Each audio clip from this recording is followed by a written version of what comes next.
I'm mad, they say. I am temperamental and dizzy and disagreeable. Well, let them talk. I can take it. Only one person can hurt me. Her name is Ida Lupino. Those are the words of Ida Lupino, the much-forgotten British-born Hollywood-based director who broke new ground in the cinema of post-war American fallibility. A dedicated collector of firsts, Lupino was the first woman to self-direct in a Hollywood system where women simply did not do that. The Bigamist, from 1953, is an intense chamber piece in which love, loneliness, and pity, the very textures of modern ambiguity, take centre stage. In a tight whirlwind of 79 minutes, a man, Harry, falls in love and marries two women, Eva and Phyllis, spoiler alert, before being torn apart by the agonies of his remorse. This is MoveTube, a podcast where Owen and Ralph talk about a film on Mubi because it's never been done before. Ralph, are you wed up or fed up? Very good. Hey, thanks. I worked on that. Delicious intro as ever. Yeah. I liked this a lot. I had great admiration for the way in which scenes were loaded, preloaded with meaning. So there's a couple kind of really wonderful scenes. The first scene is quite early on, where Jordan, he's the kind of investigator at the adoption agency. He's kind of trying to find out about Harry and his the first wife, and to see whether they're both up to it. And he has this feeling about Harry that something ain't right, and he ends up in Los Angeles, where Harry frequently travels for work. He does have a job there, but there's more going on, as you can imagine from a film titled The Bigamist. And he arrives at Harry's house address and just has a quick word with him, and then as the conversation appears to be coming to an end, the scream of a baby is heard. And it's absolutely wonderful. Yeah, it's such a good gotcha moment. Yeah, in so many other movies, he would try and make up some kind of excuse. Say he was looking after, like he would do, there'd be some kind of tedious, like, he's going, the television's on in the other room, or the radio's on, or exactly. Like. And just no one says anything for about 90 seconds. He just walks in and like cradles the baby as it calms down. Yeah. And Jordan follows him into the house, and watches him and barely says a word, but he asks him to explain it, and then we get this flashback that that is most of the movie, and tells us the story of how Harry, this somewhat weak-willed but very privileged individual, got himself into the mess that defines this film. What a mess. How did you find it? When I first searched this film and movie, our cards on the table, Ida Lupino is completely new to me, and so is the film. There's actually two Bigamists on Mubi.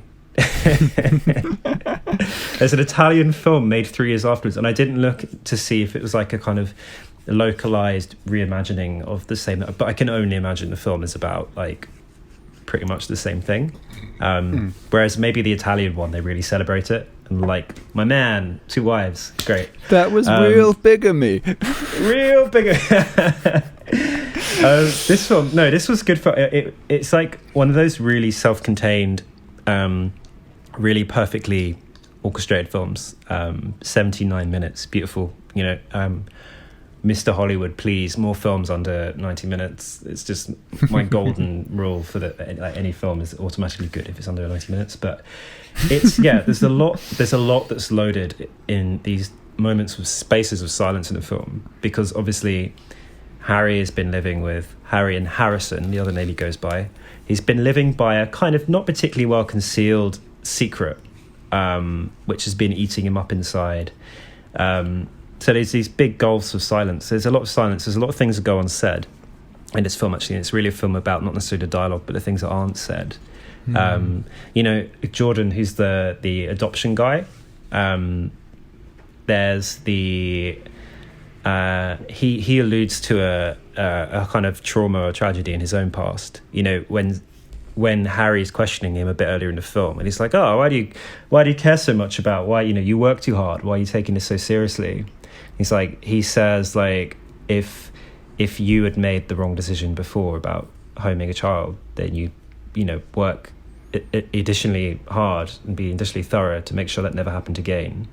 So the implication is that he fucked up sometime in his past by rehousing a child with parents who weren't suitable, but it never says. Yeah, I mean, I thought you said something else, and now I laughed at a baby P joke. That was awful. Can we cut that? Sure. Yeah, I thought you said maybe a paedophile, and I was like, lol. And you said baby P. I was like, oh, you dragged it into the realm of the real. Right, resume normal service. It's all right. So it alludes to there being kind of these little pockets of trauma and tragedy. You know, even Phyllis, who's the woman he falls in love with, who isn't his wife, and whom he has a baby with, we don't really learn anything about her backstory much. We learn that she had a fiancé or something who, during the war, kind of shacked up with a German woman when he was serving in Europe. But it seems like there's more to that. She seems, you know, Phyllis and Harris meet on a bus, actually. Giving a tour of Hollywood, which neither of them seem particularly interested in. They both seem to be like... it's like, on your left, Jack Lemmon. Jimmy Stewart. He was like the only name I recognised.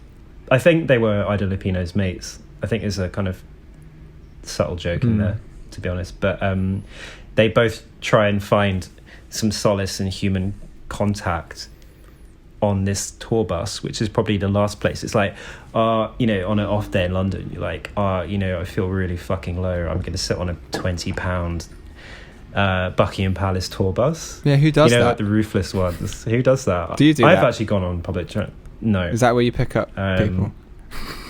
Yeah. Tourists that you'll never meet again. Yeah, that's literally how I live my life. Yeah, tell me, I think that scene's actually worth analysing a bit, because I had this immediate reaction. There's a part in the scene and it communicates, you know, Harry, the big sad lug, but it communicates a kind of vulnerability at the heart of the American success story. This kind of Edward Hopper vibe of atomized, dislocated loneliness. As a guy who's got everything, this big apartment, a successful life, a beautiful wife, and yet feels completely alone on these, like, because he works as a traveling salesman, like a successful traveling salesman. But yeah, tell me about that scene, because I think that Hollywood scene, his loneliness, the way they meet, is kind of a really important. It's telling us something important about American success or lack thereof. Absolutely, yeah. There's something deeply shallow about this attention paid to where famous people live, and that kind of the superficiality of that culture. And yeah, he is as a successful businessman, he's lost his soul, and he's succeeded according to all the metrics of society, but he's deeply unfulfilled. I mean, I feel like we're almost just carrying on from our conversation about 8.5 from last week. Like this is like much less glamorous than 8.5. But I mean, it is like there's a lot of that kind of energy. I think there's also a weird sort of no means yes energy to that conversation, where like she is just like so reluctant to talk to him, and he's just so such a boring, persistent, and like it is like he's a bit of a creep, because he does pick himself up and sit right next to her uninvited, even though she's given him the cold shoulder. Like, yeah, he blocks her off as well. You know, we all know you shouldn't do that. You should always leave a woman room to escape. He like fully like blocks her onto the window. And she's like, I don't think I have a choice. Like, you know, when he's like asking whether she'd like to. Yeah. She literally says it. And the thing is, when his patter, when she points out that his pickup lines are shit because his chat is really bad. You know, and he's obviously a deeper person, but in this moment, he can only reach for like really common platitudes to talk to her. He's like, so did you see that flick, that movie? That's one of my favorite movies. And he's just talking about like Miracle on 34th Street. It's like sitting down next to someone on a bus and going, have you seen like Transformers? You know, have you seen Marvel? Like, what's your like? I love the Marvel films. I do. Like, it's like the most kind of plain chat. Yeah. And she's really resistant to it, and it's, you know, he's deeper than that. Do you though? I think a bit. Like, he's obviously got this deep well of sadness and remorse in him, but we know so little about his life, and we have to assume with this film that there's hidden depths to everyone in it. And he is a bit of an idiot, but he's got this kind of I'm gonna like quite like melancholy poetics about him. He's a sad boy. He's a sad boy, yeah. He's reaching for conventional things that don't really suit him. I mean, I can totally see why the girls are into him. Yeah, because he's this big, handsome, clean-cut, successful man, but he smells great. You know, kind of thing. And you can pity him as well. Like, so it's sort of empowering. Yeah, it's empowering. Like that scene where Eve, his first wife, and him are kind of courting they're doing a sales dinner, and they make this joke about, you know, who's the brains and who's the brawn, and and Eve is like, well, I don't really know much about anything, but you know, if I was trying to sell you a freezer, I'd point out that you can do this, you can do that, blah blah, blah. And she just kind of she emasculates him like in front of him, just like she emasculates him. I was watching it with Sophia, and she was pointing out this like, this is your partner that you live with. For listeners, yeah, a little bit of this is the extended universe of MoodTube is beginning to emerge. And she pointed out that straight as he's jealous and afraid of her success.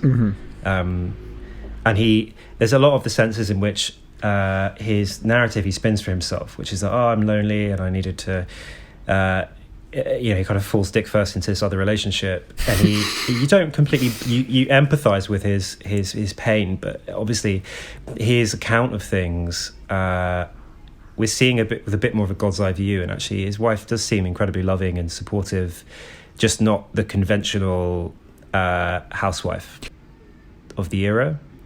I mean, I think there's a sense in which female empowerment becomes a problem for their relationship. And that's not to say that female... Very much, yeah. I'm not obviously saying that female empowerment is a bad thing, but...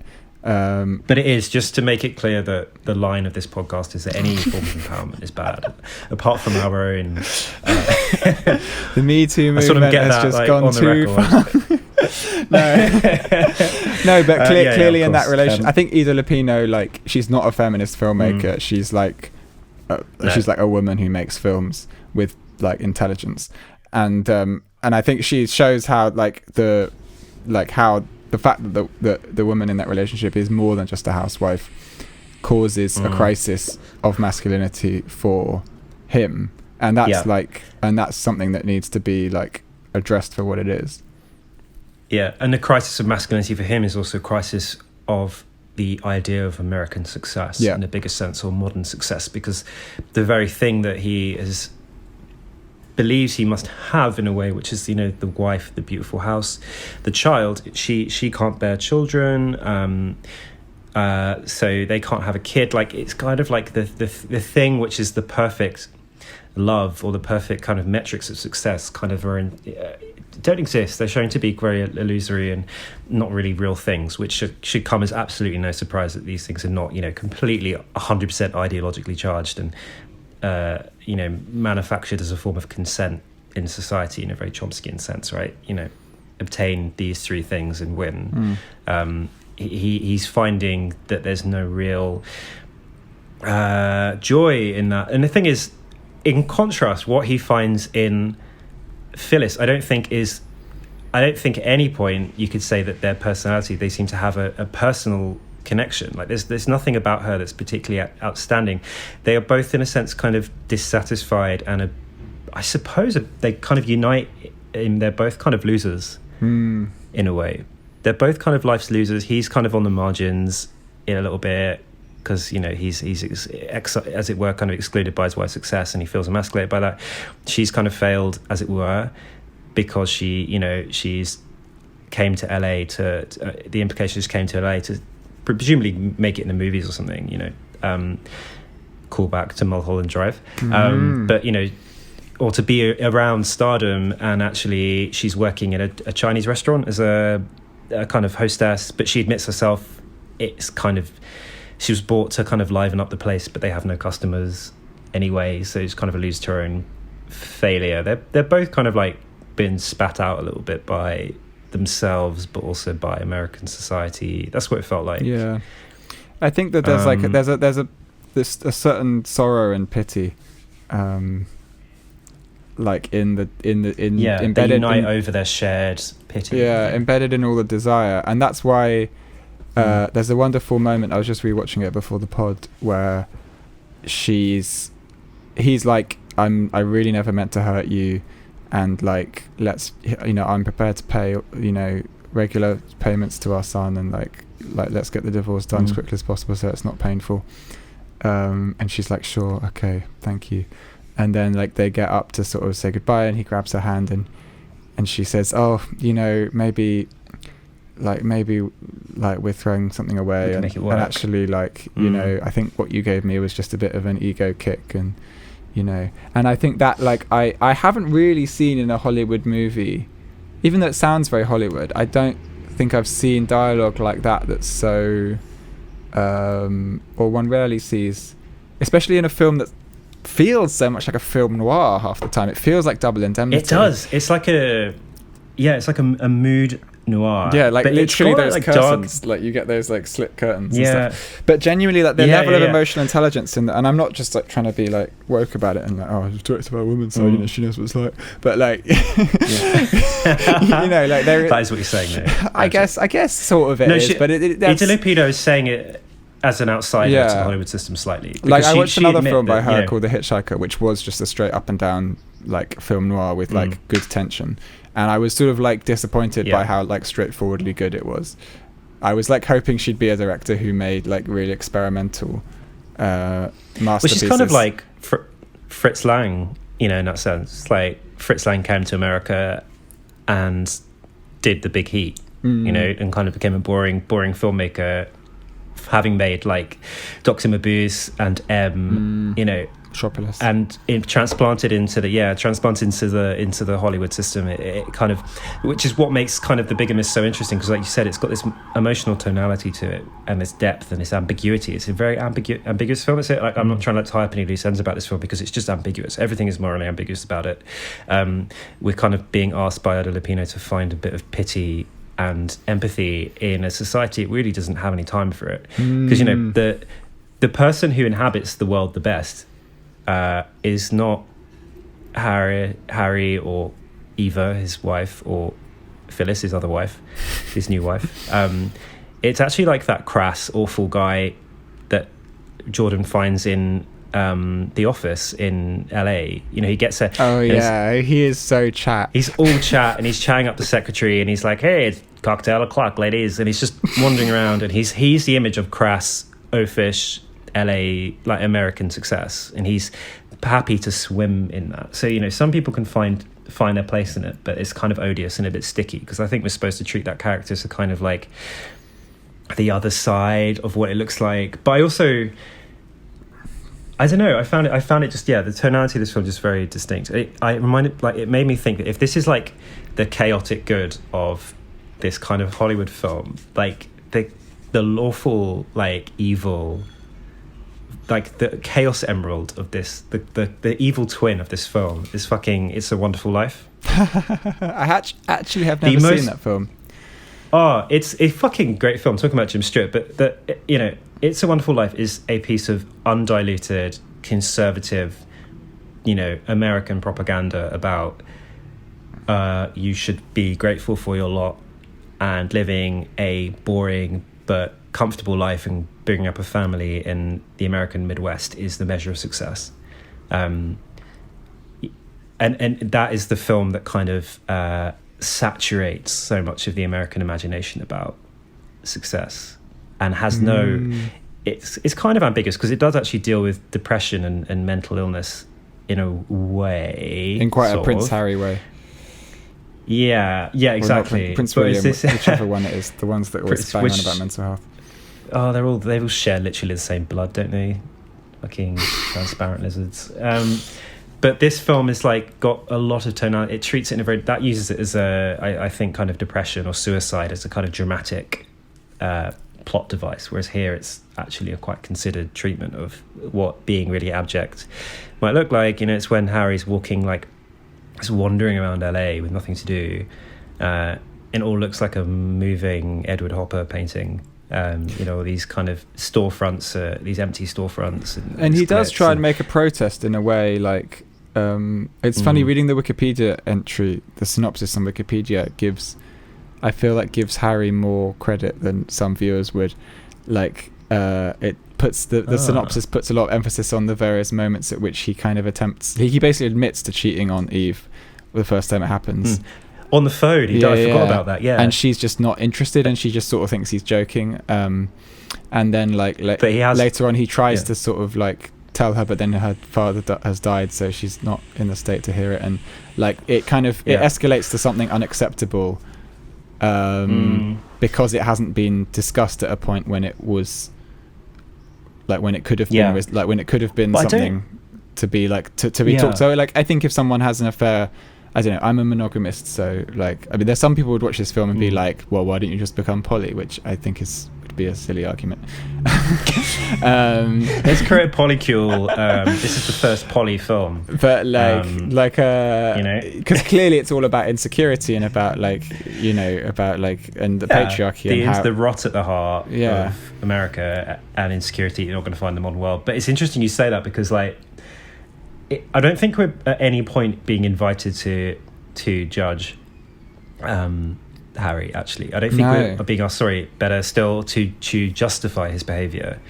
We're being asked to whether we can empathise and pity somebody and pity people in complex ways and kind of pity everyone in this situation. I don't think we're being invited to say Harry is a bad man. Well, Jordan summarises it at the end, and so does the judge as well. Like there are these kind of weird moments where like the viewer is kind of ventriloquized by Jordan says this thing about like I'm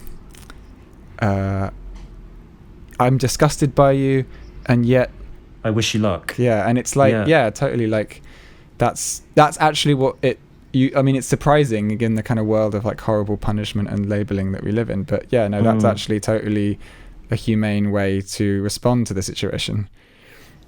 And the judge as well, actually, because the judge basically says as much as that Harry has already suffered more than any judicial punishment can mete out, because he's lost not only one woman but two women he loves, because he says, I do genuinely believe that he loves both these women. And the judge is still going to hand down a sentence, but we're not given actually the finality of that, because the judge says sentencing will be completed a week from today on Monday at 11 a.m. or something, and we never see that. We're giving a bit away, but I mean I think it's fine. The moment in the courtroom is the second really loaded moment I was mentioning earlier about like these moments that she creates. I think I know what you mean. Where like people just look at each other in silence, and like everything you've seen before like has like a Brita filter has kind of like has like trickled into that moment, and you just have this pure like clarity of like how much emotion is happening between three people in a space without anyone saying anything, just people looking and then leaving. Because Eva and Phyllis look at each other and you think it might be a look of hatred, but I think Eva almost smiles at her, and there's a connection between them, both of those women, because both of those women have been used to an extent by Harry and have been kind of have been lied to and deceived in various ways and had their hearts broken by him, and there's a mutual recognition of each other's pain there. And I think that's the point where Eva is opening the door a little bit and telling us it's the first kind of time she's really telling us how we should feel, I think, in a film, is to enter into that mutual gaze and kind of carry ourselves away with that, which is why she doesn't give us the finality and the closure of, seeing the sentencing. Because typically in a film, this is much more realistic for how sentencing really works in judicial system. It's a bit of like, reality TV in a sense. Whereas in most films, it's, the judge, literally the jury comes in and goes guilty, and the judge, says, right, sentenced to 10 years hard labour straight away. And it's quite artificial because the audience wants that closure so they can say, right, Harry is a bad man. I know how bad he is because his badness has been handed out by the judicial system, and his badness is 10 years prison and a fine or something. Whereas we're not given that. So we're saying this isn't a space for the state to tell us what is bad here. This is a human thing that we have to try and pick up, and I don't think there's like an obvious answer. Do you agree? Do you think that's fair? Do you think, we're not... Yeah, it's a prison abolitionist alternate film. Ambiguous state. It's poly. It's a poly film. It's none of these things, but it's also brilliant. Like, it's brilliantly like not. It's graceful. It has like a kind of. It has forgiveness in it.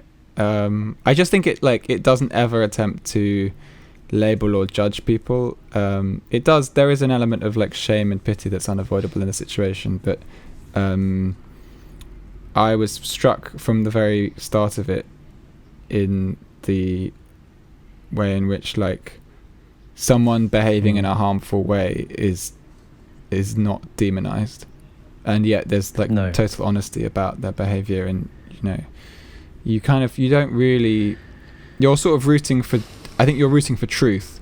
So in a way I find myself rooting for Jordan when he's investigating, but after that point when he's found the answer, I'm just kind of like, I'm sort of rooting for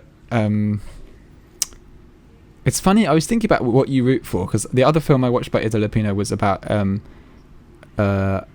some two guys driving to on a fishing trip, and they pick up a hitchhiker who holds them up, and they're he just holds a gun to them, and they for like several days they can't escape him, and they have to do what he tells them, and he's on the run. So he just anyway. What does he get them to do? By the way, is it kind of banal? Is it almost like?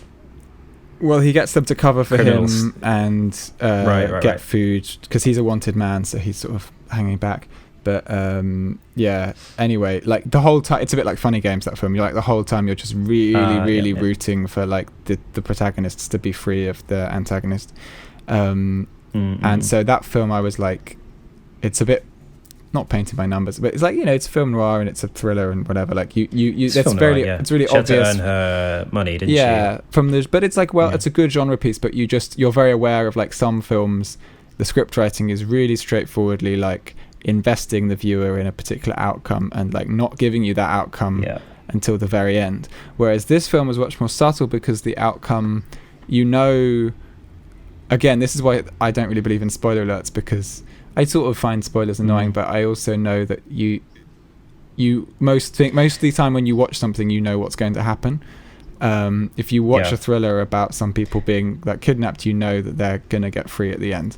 That's why Funny Games was so controversial, because that didn't happen. But like in this, I think Funny Games would be a film where I would hesitate to spoiler it for someone if I was talking to them about it. It'd be one of those few films, because the tension of it is ruined if you know going in. By the way, spoiler alert, they're all going to die. But the value of a film isn't dependent on knowing its plot points.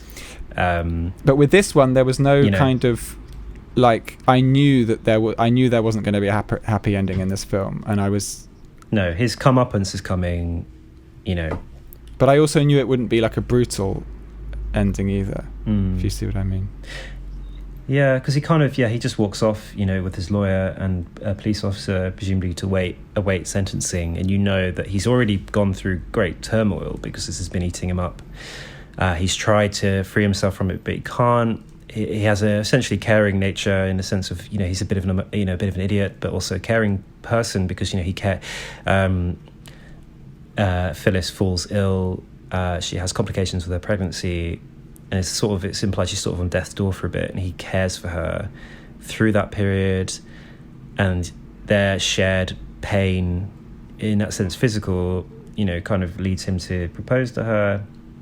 So there's a lot of ways in which, Ida, I think it's Ida actually, when you look at the name Ida Lupino, sort of again saying we're not going to demonize his acts. It doesn't mean that they're not unfair, and it doesn't mean they're they're painless, because he causes a lot of pain. But she's saying, well, let's actually put that pain under the microscope a bit.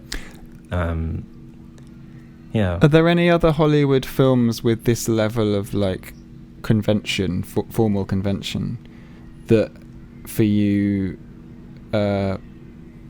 push similar depths of empathy and compassion that you might find surprising for that genre?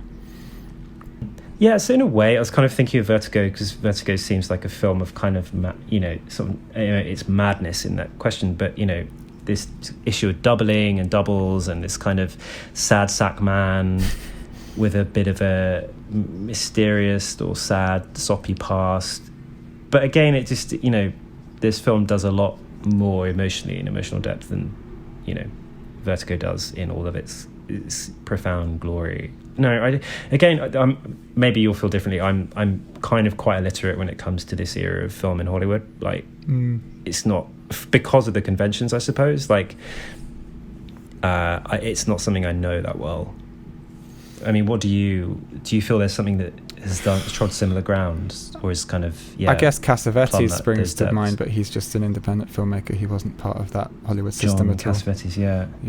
I mean, I enjoy Howard Hawks. I enjoy Billy Wilder and all of that lot. But like that stuff doesn't quite have. It has great writing, but I don't know. I'd have to revisit some of those works to say this definitively. But I think there's something quite rare about The Bigamist.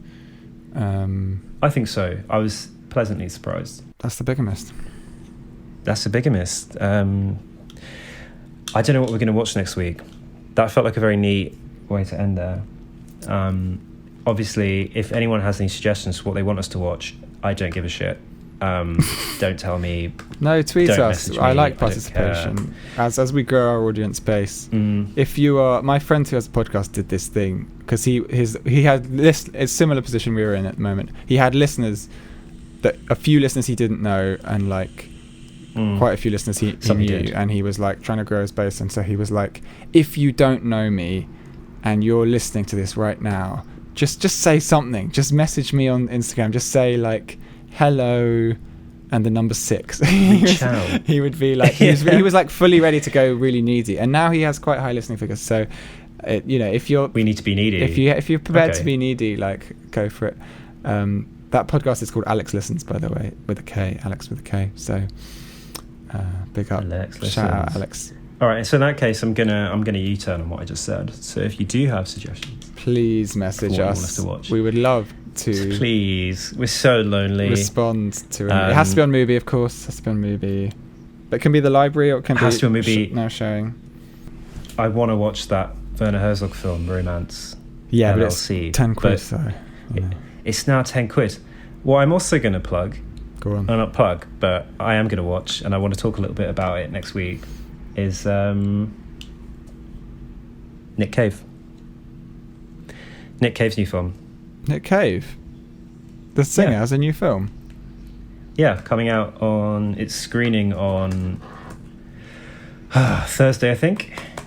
So it's the In Conversation with format, but kind of blown up to his bigger catalogue. I'm going to watch it. It's money though. It's like 16 quid on to Mubi. Stream it, but obviously, no, it's not Mubi. I'm going off piece. You're going off piece, all right. I'm going off piece. Well, you and I both love Nick Cave. I'm going to watch it. So. We fucking love Nick Cave. Nick Cave, we're going to watch that. Maybe we can slip a little bit of non-Mubi chat into the next one. Maybe. Looks like it's already happened. Today. All right. Let's bid our listeners farewell. Have a good one. Stay safe. It's very warm. Go and have a drink of water or beer in the sun. Bye. Okay, goodbye.